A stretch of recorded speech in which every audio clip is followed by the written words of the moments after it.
We're not politically correct, we just have common sense. Unscripted, unfiltered, unfaltering.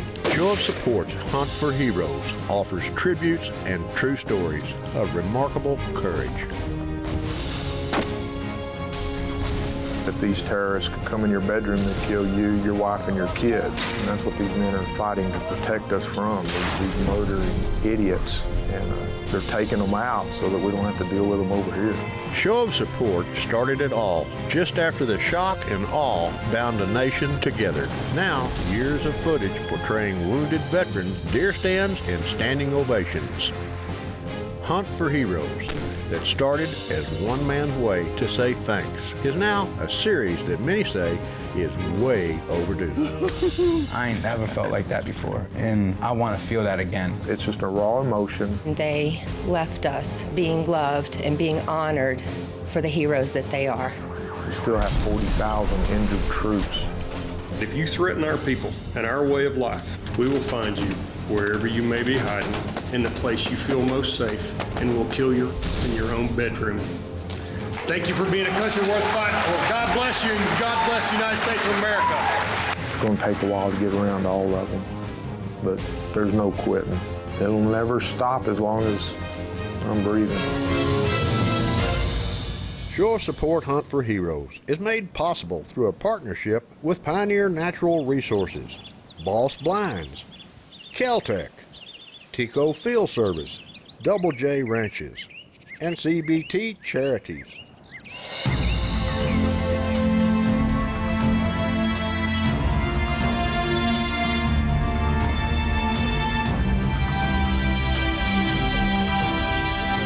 I've never been to Texas before. I've always watched TV, and I've seen the hunting shows of them shooting these giant Texas deer, and always been my lifelong dream to go on a Texas whitetail hunt.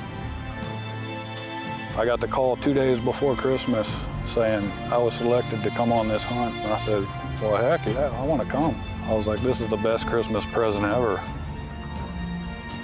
It'll take a wide-angle lens to capture all the calcium collected on this South Texas whitetail hunt. Push the button on the top left, not on the top of the phone. Beautiful buck. Yeah. This is a buck of a lifetime. This is the biggest whitetail I have killed in my life to date. He's a beautiful deer. Scott Adessa, Tyler Hiltner, and Josh Weinland never expected their hunting trip to end this way. But it's how Terry Johnson's Show of Support has done it for 10 years. Pack light and leave some room because we want to send you back with some things. We're going to present you with your own rifle. And what I've learned in the years that we do this, you may or may not have, a civilian version, but this is no longer a weapon to you. This is a rifle. This is something that's going to normalize for you what at one time was normal. Thank you. Thank you. Appreciate you. This is nothing but a way of saying thanks. That's all this is about. Either any of you guys don't want the camera, if you'll tell me, it's not a have to. I don't want you uncomfortable. I am here to tell you though that in doing this, our 10th year, everybody wants to know about y'all. And so that's what prompted doing the TV show. I try to put the viewer in the blind with you because they want to know about y'all. They want to know your story. For what 3 American combat heroes have been through, Terry Johnson says it's the least he can do. Tyler and Scott will have cameras along on their hunt. Josh Weinland just needs some time, feeling the sensation of a big whitetail buck without any distraction. So we go out on patrols, do everything that they did, get shot at, shoot back, get blown up, you name it. But before the hunt starts, in the camp house at the Shiner, the guides and crew discover the struggle this decorated veteran is having and the bond he has with Terry Johnson. So being a medic in the Army, I wouldn't trade it for the world the time that I did it.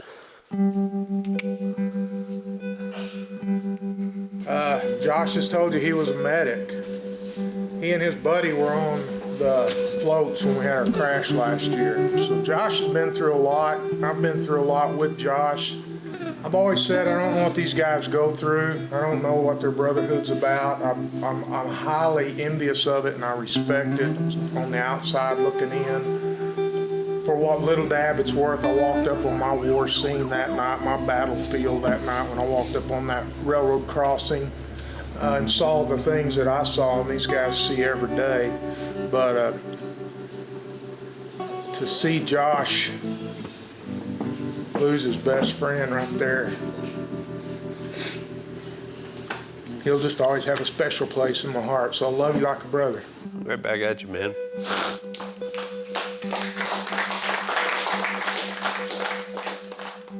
Three American combat heroes will never forget these 3 days at the Shiner Ranch for this January post-rut whitetail hunt. For some deer hunters lucky enough to do this all the time, it's hard to imagine the thrill and special feelings when it only happens once. Scott Adessa and Tyler Hiltner give us the honor of joining them as Show of Support Hunt for Heroes continues. Stay with us.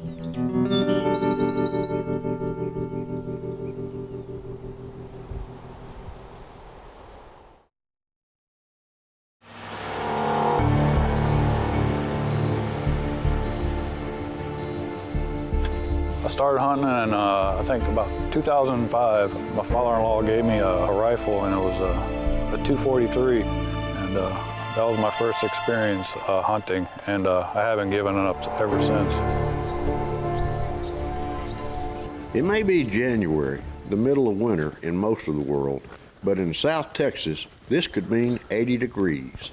And it is on this sunny afternoon in the brush country. Shiner Ranch's Bryn Hildebrand is the guide for Scott Adessa's first South Texas hunt.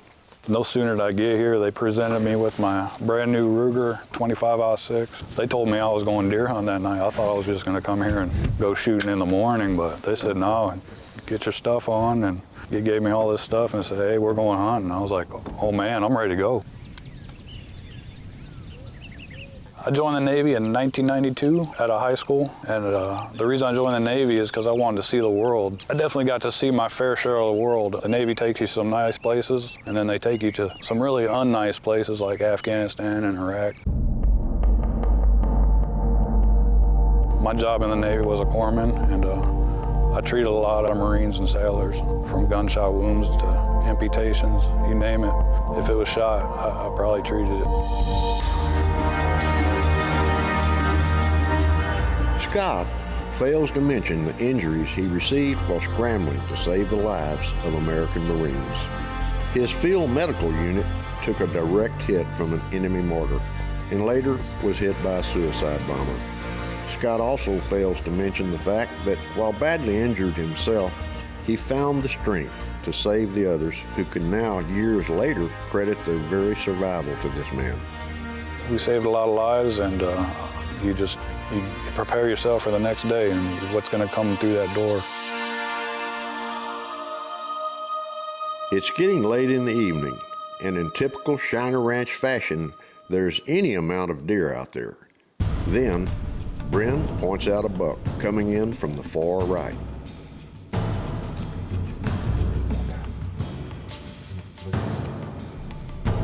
He was a beautiful deer. He was a 8.5, 9-year-old deer. My guide said, you want to shoot him? I was like, he's a beautiful buck, and I'd be proud to shoot that buck.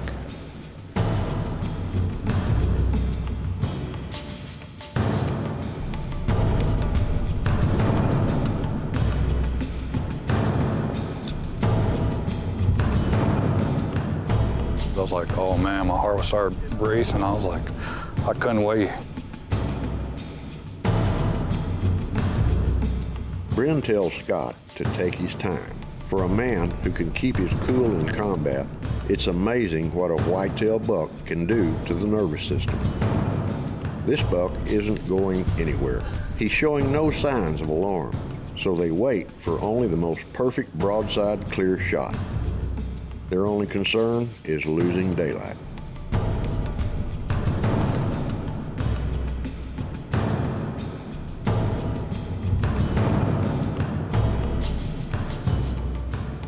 Scott flips the safety off and eases pressure on the trigger. Oh, wow.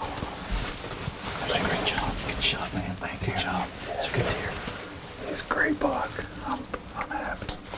When I shot the buck, I was all excited, and I couldn't wait to get out of the stand and get my hands on that dude. And that's the biggest buck I ever killed. Right there, right here. There's a little bit more blood. There's a good More one. blood. Right there's dry blood. Yeah, it's right there. More blood. More blood right there, right there.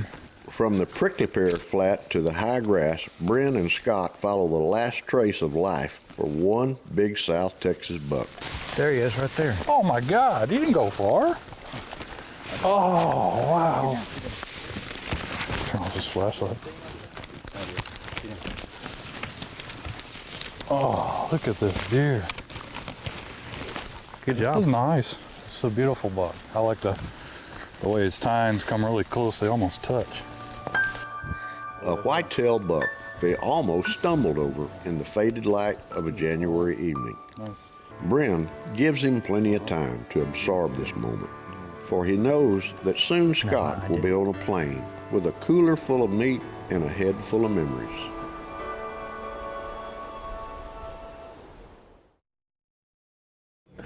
You're jumping in this ride? Yeah, yes, Okay. sir.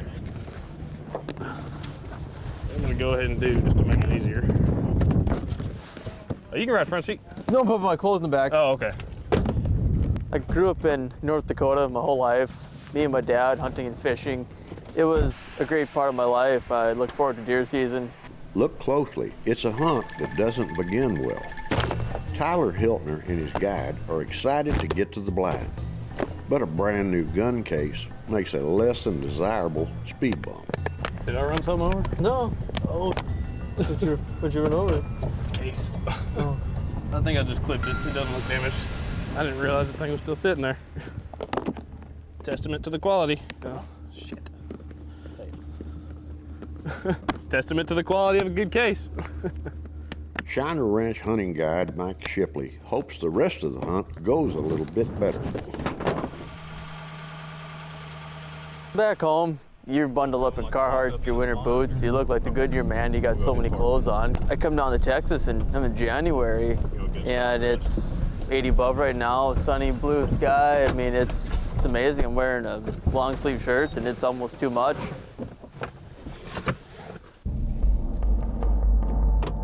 My grandpa was in World War II in Iwo Jima. I looked up to him with so much admiration. I always wanted to be that, you know, and I did it for a bigger thing. I wanted to serve my country. He's real big. We were finishing my last mission before I was going home, and I was, I think, the third or fourth vehicle back in the Humvee. Next thing I know, I heard a loud bang, looking around, and it's just dirt and smoke and debris flying. My back just wasn't any good anymore after being blown up by the landmine. So I ended up getting a medical discharge in March 20th of 2010. It was the day before my birthday. For a man whose job it was to find explosives, he's lucky to be alive. Tyler's unit found a lot of devices left behind by Muslim cowards too afraid to face the American military head on.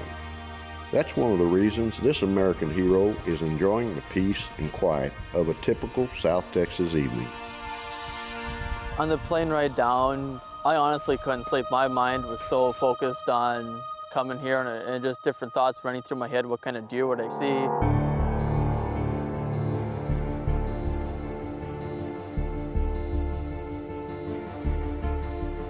I mean, the first night we were here, we had 150, 200 deer on the field, and it was just like they were just pouring into the field from every direction. You couldn't hardly pay attention at one part of the field. Your head was constantly on a swivel. They never expected to see that many deer in the field at one time. As the days pass, Tyler finds out it's not as easy as it seems. Sure, they spend hours and hours, travel miles and miles, watching hundreds of whitetail. But on the Shiner, nothing under full-blown maturity hits the ground, period. Younger bucks get safe passage, no matter the massive headgear and temptations that would test a lesser man. We never pulled the trigger. I can put this in the back of the truck because y'all don't have any blood back there, right? Y'all haven't put anything back there? Oh man, that is cruel.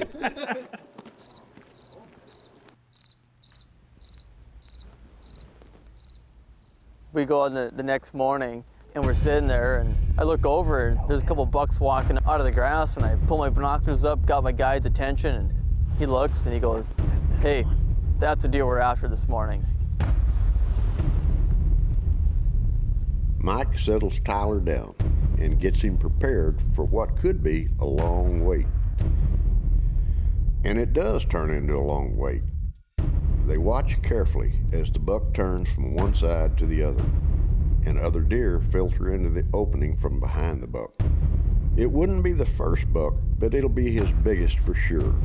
Then, to their amazement, something spooks all the deer.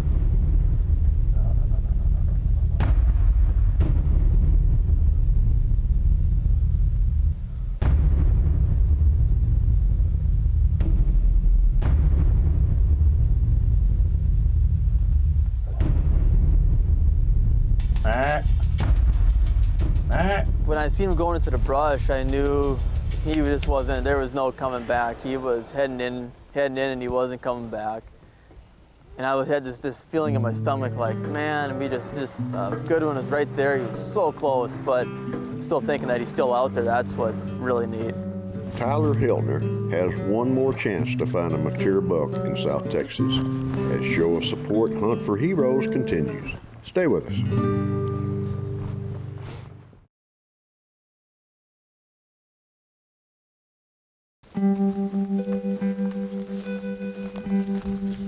It's Tyler Hiltner's last hunt. Shiner Ranch guide Mike Shipley feels the pressure of what may turn out to be a last-minute buck, or no buck at all. But after a whirlwind of whitetail hotspots, Mike heads for what could be a long shot, or at best, a last resort. It's a pop-up blind that has the wind right, and the scenery is usually breathtaking, if there's bucks out there, that is. They were barely settled into the pop-up when out in front, a group of does descend onto the sendero. And about that time, out steps one of the biggest bucks he's ever seen. Tyler gets excited, but almost immediately, he hears those words he's come to hate so much. The buck's too young. Just as the buck gets close enough, and make it worse, Tyler notices movement to the left. Here goes the buck on the left. Good one. On the left. Right. Mike almost doesn't have the heart to tell Tyler this buck is too young, but he doesn't have to. Out steps a fully approved, mature white-tailed buck Mike's been looking for ever since he saw him on the trail cam weeks ago. He has a kicker on his left G2. Mike gets great joy giving Tyler the official green light on this buck. Only thing is, they'll have to wait on a perfect broadside in a clear background and foreground. We waited and waited and waited. There was deer in the way. Well, one time there had been like 5 does sitting in front of him, blocking him. It was almost like he had his own personal bodyguards around him that just wouldn't let us have a clear shot. The wait seems to take on a life of its own. At this point, the buck has moved to the far right of the sendero. Then 7 long minutes later, that's the best it's gonna get.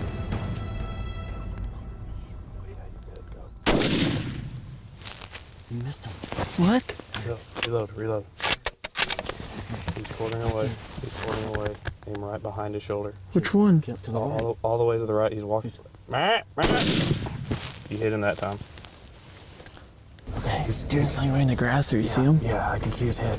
Just keep an eye on him. Stay on him. You know, just see if he gets up. If he does, if you get a chance, we'll put another shot at him. He's hit though. Next thing they know, the buck is gone. Okay, don't worry. After I made the shot and we backed out, I just had this gut-wrenching feeling of, man, we're leaving the field without my deer, and the kind of unknown of what happened.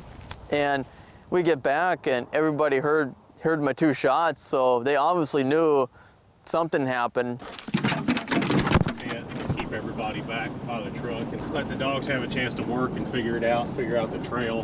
Wildlife manager Jason Sakula's tracking dogs are some of the best anywhere.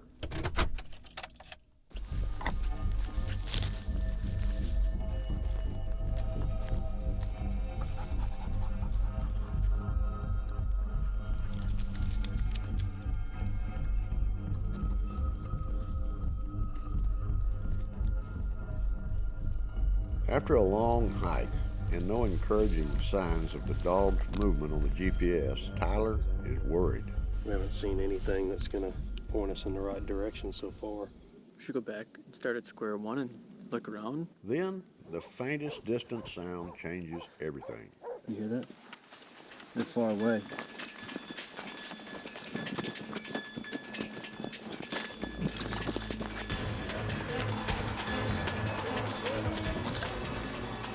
As Jason leads the charge, he knows the dogs won't let him down. They never have before. And just as almost everyone is working to find the next breath, it's over. I'll tell you what, dude, I was on cloud 9. Getting my hands on the deer finally was amazing. And that was the best part, is having all them there to experience what I was experiencing. One thing for sure, Tyler Hiltner, for what he did for this country, deserves to spend all the time he wants with this whitetail buck. You can't say he didn't work for it. It took him from the highest highs to the lowest lows. Like the others on this trip, the memories are something they'll have forever. This has been definitely a dream come true, and that'll just give me memories forever.